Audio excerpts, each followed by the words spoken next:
Hey there, Unit 1 and 2 of VM Numeracy Goers, Taz here. And if you haven't gathered by now, I am not in for today as I am looking after a crook Rio. So I thought I'd just leave this video to give you a bit of a heads up of what you need to do next for your task.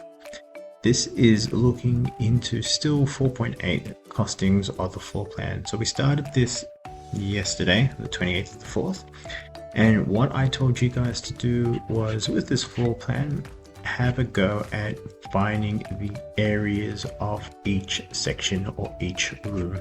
We cross-referenced this to my solutions and it seems like everyone got the same approach as me. With all of these areas listed down, the next thing we are going to do is to use a cost table, which I'll show you below, and find a total price of the flooring for the house. So we're going to be focusing on flooring. Now there's a few requirements that go with this. Anything outdoors doesn't need to be priced. This is only for indoors. So when you look at this map here, we don't have to deal with the green shaded sections, and also the garage and warehouse doesn't need to be floored because this is concreted. All the bathroom widths excluded the master bedroom ensuite 150. That's been advised within there. The areas of each room must be worked out using the length of time width formula. The stuff that you've already done. All bathroom floors and laundry room floors must be waterproof under the Australian building and construction standards. So this means that they only can be tiled. So this is bathroom floors and laundry floors.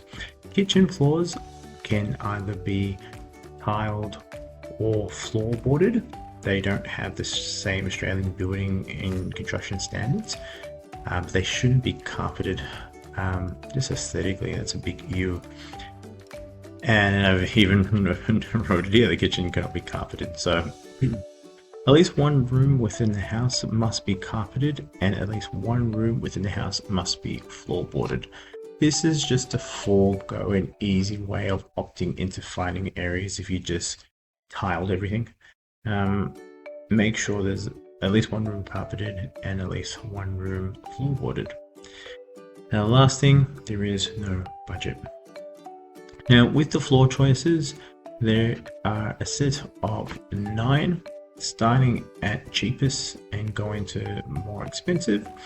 This is a reflection of the real prices of these types of flooring from a few years ago. I think 2021, so 4 years ago. It might be a bit outdated now, still around the same ballpark. And it gives you a snapshot of what type of flooring and how much flooring will cost if you were to do this in a real life setting. So let's say, for example, that the kitchen here, we ended up working this out to be 4.5 times 3. So I'll grab my calculator out. So remember, we did conversions of all of these measurements and we changed them from millimeters to meters. So we're going to do 4.5 multiplied by 3. This means that this kitchen area is 13.5 square meters. Now, say for kitchen, I have a hardwood timber flooring that I want to implement because I want to give my kitchen a nice rustic feel to it. This here costs $150 per square meter.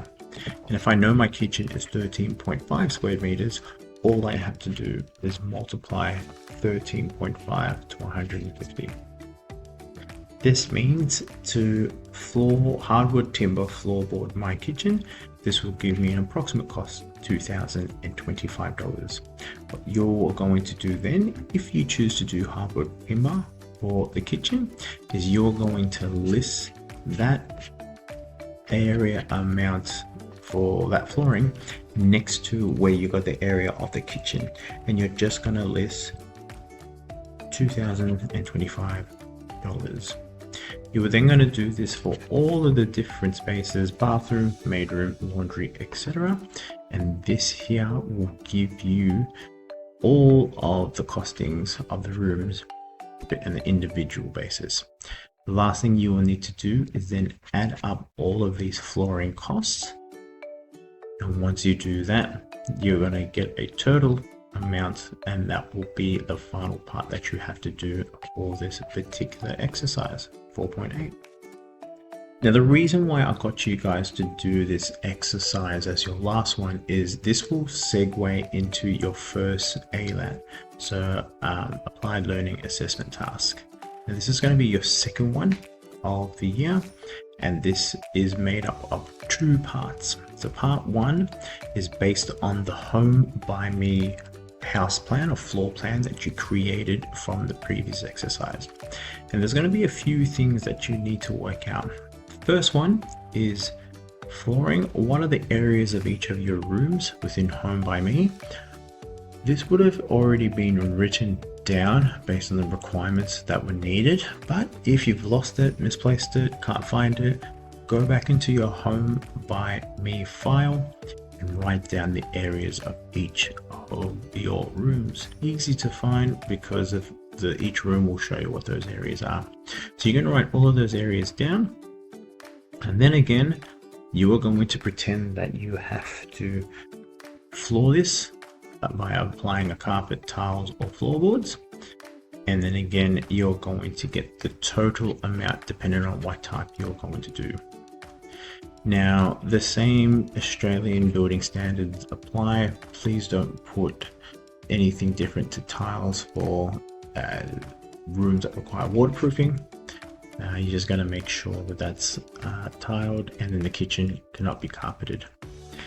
Now, section 2 requires you to do paint, and at this point I'm hoping that I should be back in order to help you for this. So I'll stop it there. We'll leave that for now. Your main task for this class is to get the flooring costs for both the exercise within your booklet, and then start making your way to your Home by Me file from your previous assessment and starting to get the flooring prices for that. Best of luck for this exercise, and hopefully I'll see you either Wednesday or Thursday. Catch you guys soon.